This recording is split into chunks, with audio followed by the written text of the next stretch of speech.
सभी को मेरा नमस्कार। एक बार फिर से आपका स्वागत है अपने यूट्यूब चैनल ऑनलाइन क्लासेस गुरु में। हम आपके लिए लेके आए कक्षा 8 विषय विज्ञान का जो अध्याय 9 है घर्षण।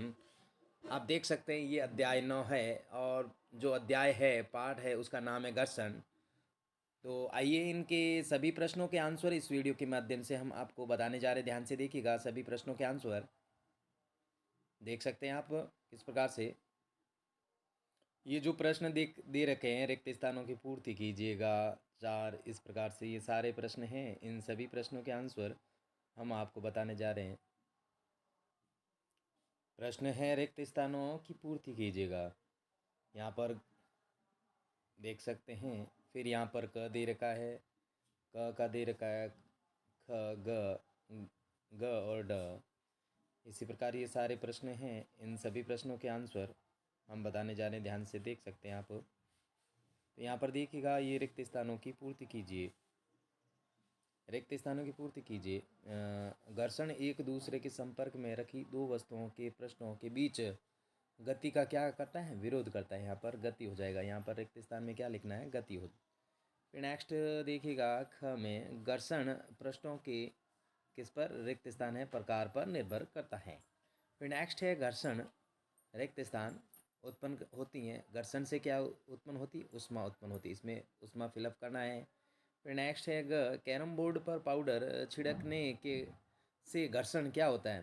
कैरम बोर्ड है उस पर हम जब पाउडर छिड़कते हैं ना, तो घर्षण है वो क्या होता है, क्योंकि पाउडर होता चिकना था इससे, तो घर्षण होगा जो हो जाएगा कम हो जाएगा। इसमें कम लिखना है। फिर नेक्स्ट देखिएगा, सर्फी घर्षण स्थिति घर्षण से क्या होता है, कम होता है, तो इसमें भी कम भरना है। फिर नेक्स्ट देखिएगा, नेक्स्ट प्रश्न है दूसरा, देख सकते हैं दूसरा प्रश्न। आइए इसको रीड करते हैं, पढ़ते हैं।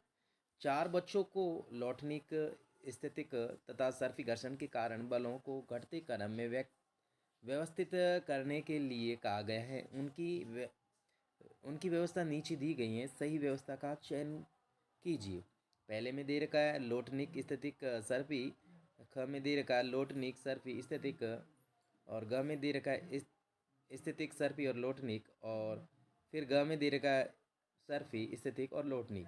तो इसका जो करेक्ट आंसर हो जाएगा ग हो जाएगा। क्या हो जाएगा, ग। इसमें स्थितिक सर्फी और लोटनिक हो जाएगा। फिर नेक्स्ट देखिएगा, नेक्स्ट जो तीसरा प्रश्न है, तीसरा प्रश्न देखिएगा। आलिदा अपनी जो खिलौना कार को संगमरमर के सूखे फर्श, संगमरमर के गोले फर्श पर पीछे समाचार पत्र तथा तौलिए पर चलाती हैं।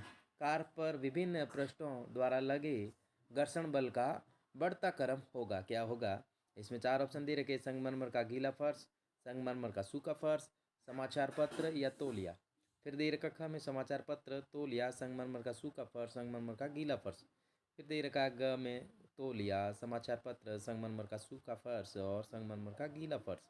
फिर ग में दे रखा संगमरमर का गीला फर्श, संगमरमर का सूखा फर्श और तौलिया और समाचार पत्र। तो इसका जो करेक्ट आंसर हो जाएगा वो क्या हो जाएगा, इसमें हो जाएगा संगमरमर का गीला फर्श। ये ज़्यादा चिकना होता है। फिर है संगमरमर का सूखा फर्श, फिर समाचार पत्र और फिर तौलिया। फिर नेक्स्ट देखिएगा प्रश्न, नेक्स्ट है प्रश्न तीसरा। प्रश्न ये तीसरा हो चुका है। अब देखिएगा चौथा प्रश्न है। चौथा प्रश्न है, मान लीजिए आप अपने डेस्क को थोड़ा झुकाते हैं, उस पर रखी कोई पुस्तक नीचे की ओर सरकना आरंभ कर देती है, अतः इस पर लगे घर्षण बल की दिशा दर्शाइए। तो आइए देखते हैं इसका प्रश्न का आंसर। तो इसका उत्तर इस प्रकार से आप करेंगे।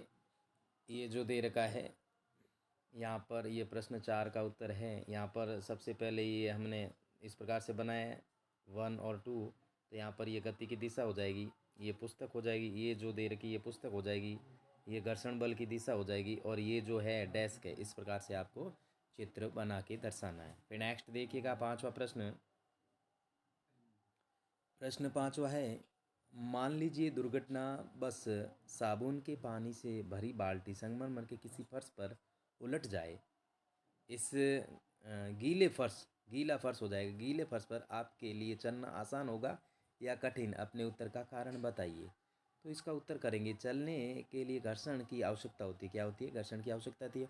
और साबुन का पानी हमारे पैरों तथा फर्श के बीच घर्षण को कम कर देगा, क्योंकि साबुन का जो पानी है वो चिकना होता है, घर्षण को कम कर देगा। इसलिए इस गीले फर्श पर हमारे लिए चलना कठिन होगा। जो गीला फर्श उस पर हमारा जो चलना है वो क्या हो जाएगा? कठिन हो जाएगा। नेक्स्ट 6 प्रश्न। खिलाड़ी कीलदार क्या हो जाएगा? खिलाड़ी कीलदार जूते, यहाँ पर कीलदार हो जाएगा। खिलाड़ी कीलदार जूते क्यों पहनते हैं? व्याख्या कीजिए। तो आइए इसका उत्तर करते हैं। खिलाड़ी चलने के लिए घर्षण की आवश्यकता होती है और स्पेसिफिक मैदान और जूते के बीच से घर्षण में क्या होती है? वृद्धि होती है। क्या होती है? वृद्धि करते हैं, वृद्धि कर देते हैं। इसलिए कीलदार, यहाँ पर भी आपको कीलदार लिखना है। कीलदार जूते मैदान पर अच्छी पकड़ बनाते हैं, जिससे दौड़ना आसान हो जाता है। तो जिसने चैनल को सब्सक्राइब नहीं किया तो प्लीज़ चैनल को सब्सक्राइब कीजिएगा, वीडियो को लाइक कीजिएगा और वीडियो को शेयर कीजिएगा, ताकि मेरे चैनल पर जो भी वीडियो अपलोड हो आपके पास नोटिफिकेशन पहुंच सके, नोटिफिकेशन के माध्यम से अपना जो सारा संपूर्ण सॉल्यूशन कर सके। नेक्स्ट प्रश्न देखिएगा। नेक्स्ट प्रश्न है 7वां प्रश्न है इकबाल को हल्की पेटी का धकेलनी है तथा सीमा को इस फर्श पर भारी पेटी धकेलनी नहीं है। कौन अधिक घर्षण बल अनुभव करेगा और क्यों? तो इसका उत्तर करेंगे वस्तु का भार बढ़ने पर घर्षण बल भी बढ़ जाता है, इसलिए सीमा अधिक घर्षण बल अनुभव करेगी, क्योंकि उसे भारी पेटी का धकेलनी है। नेक्स्ट प्रश्न देखिएगा। नेक्स्ट प्रश्न 8वां प्रश्न है व्याख्या कीजिए गैसिक स्थितिक घर्षण से कम क्यों होता है? जब कोई वस्तु किसी सतह पर सरकना आरंभ कर देती है और उनके प्रश्नों के संपर्क बिंदुओं को उतना समय नहीं मिल पाता है कि वह एक दूसरे से धंस सके, अतः सर्पी क्या हो जाएगा? इसमें सर्फी घर्षण, इसमें क्या हो जाएगा? सर्फी घर्षण। इसमें सर्फी घर्षण क्या हो जाएगा? सर्फी घर्षण। यहाँ पर ये गलती से छप गया। सर्फी घर्षण, ये सर्फी घर्षण, यहाँ पर भी सर्फी घर्षण स्थिति घर्षण से कुछ कम होता है। नेक्स्ट देखिएगा। नेक्स्ट प्रश्न 9वां प्रश्न है।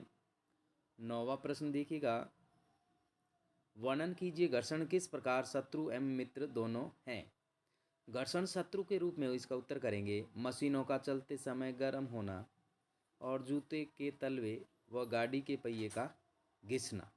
नेक्स्ट देखिएगा जो घर्षण है मित्र के रूप में किस प्रकार है? मित्र के रूप में तो यहाँ पर मित्र के रूप में देखिएगा घर्षण चलने में सहायक हैं। घर्षण किसी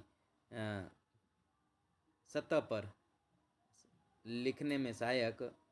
घर्षण दीवार पर ठोकने में कील, जो घर्षण है वो कील को दीवार पर ठोकने में सहायक, और घर्षण माचिस की तिल्ली को जलाने में सहायक है। फिर नेक्स्ट है और अंतिम प्रश्न है वर्णन कीजिए कि तरल में गति करने वाली वस्तुओं की आकृति विशेष प्रकार की क्यों बनाते हैं? तो इसका उत्तर देखिएगा। इसका उत्तर करेंगे जब वस्तु किसी तरल में गति करती हैं तो उन्हें उन पर लगे घर्षण बल पर पार पाना होता है, और इस प्रक्रिया में उनकी ऊर्जा का श्रेय क्या होता है? क्षय होता है। क्या होता है? क्षय होता है। क्या होता है? क्षय होता है। अतः घर्षण को कम से कम करने के लिए तरल में गति करने वाली वस्तु की आकृति विशेष प्रकार की बनाई जाती है। Thanks for watching. वीडियो देखने के लिए धन्यवाद।